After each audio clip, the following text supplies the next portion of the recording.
Hello YouTubers, my name is Anthony Kuang and I'm going to go through Angular, and everything can be found on the angular.io page for any new beginners. So this is going to just be an introduction video and how to get your environment set up. So what is Angular? Angular is basically a JavaScript framework. Angular is used to build client-side applications using HTML. And it's bootstrapped with JavaScript using HTML tags. It's a single page application, and we're able to make single page application UIs from it. So this basically enhances the UI experience for users, and it's written in TypeScript. So TypeScript is compiled into JavaScript, and JavaScript is used in the corresponding HTML pages. So Angular is another way to think about it. It's enhanced HTML, and it basically has a set of directives and expressions that can dynamically create this HTML page. And Angular also has a concept of bindings and dependency injections that reduces lines of code for reuse, and it follows the classic MVC structure. So here's an example basically of a markup of an Angular page, and so you can see the template that's there, and this is the HTML markup. It has a set of different sort of directives and bindings that you can see. We're going to get into more of the syntax in a later video, but I just want to see, let you guys see what piece of code would look like. So Angular basically communicates with RESTful web services in modern applications. So these are accessed by an HTTP call, and you can see that data can be exchanged using JSON. All of this can be inspected in the Chrome browser and the developers tools. So another way to think about what an Angular application is basically every Angular application has what we call a module. So Angular is just a set of modules. The very minimal thing that it requires is a root module. And a module is essentially a container that contains components. And within those components, we use services to make service calls. Services contain different types of data and reusable business methods, and they are the building block of Angular components. So here is a visual diagram. You can see that basically we have a root module, and that module can comprise of different types of components.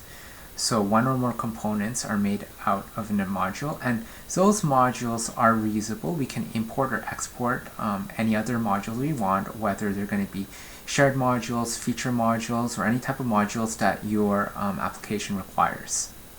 And a module component and services can be also be injected and reused.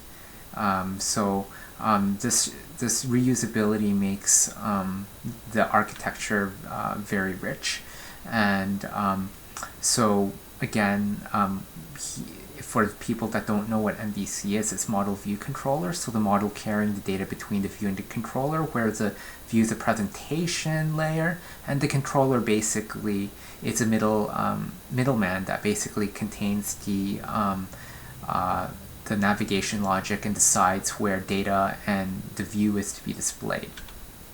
So how is that MVC structure carried in Angular? Basically, again, it's that concept of having everything packaged in modules. Okay, so you have a module and you have all those things in components.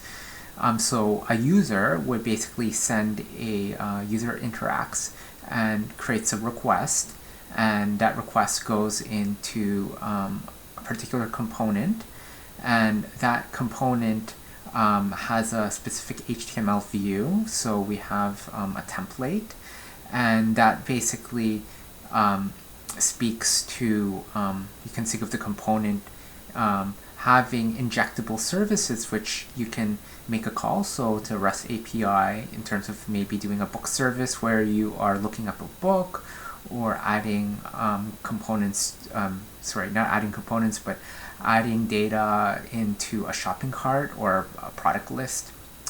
And around it are the different types of other modules you can have. So a router module to control the routing and navigation. You can have a forms module to build up the components in a form and anything that is required to send and pass the data. And HTTP client module basically enables you to make RESTful calls to your backend services. So how do you install and configure it?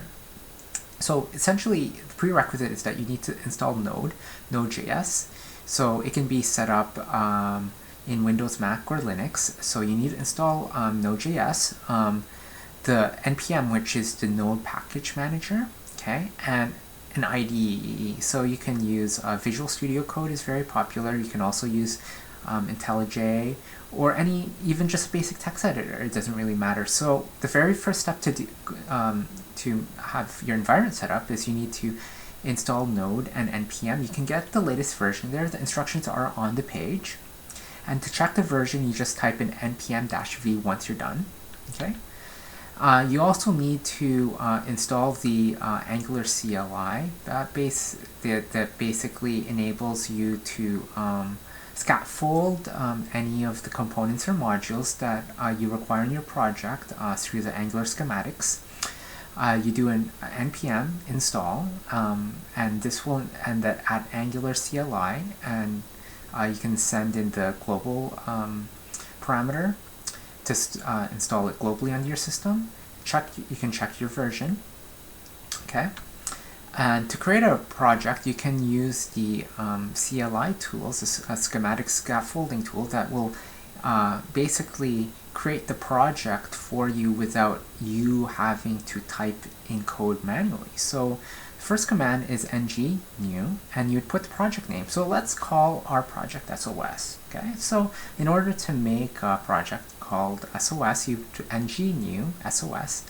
This will create that folder structure in wherever you are on your computer. So if you're in a C drive and you're on your C, it's going to create it in the C drive. If you're in C user, it'll be in C user. On the Mac, if you're in the home directory, it will create that SOS folder there.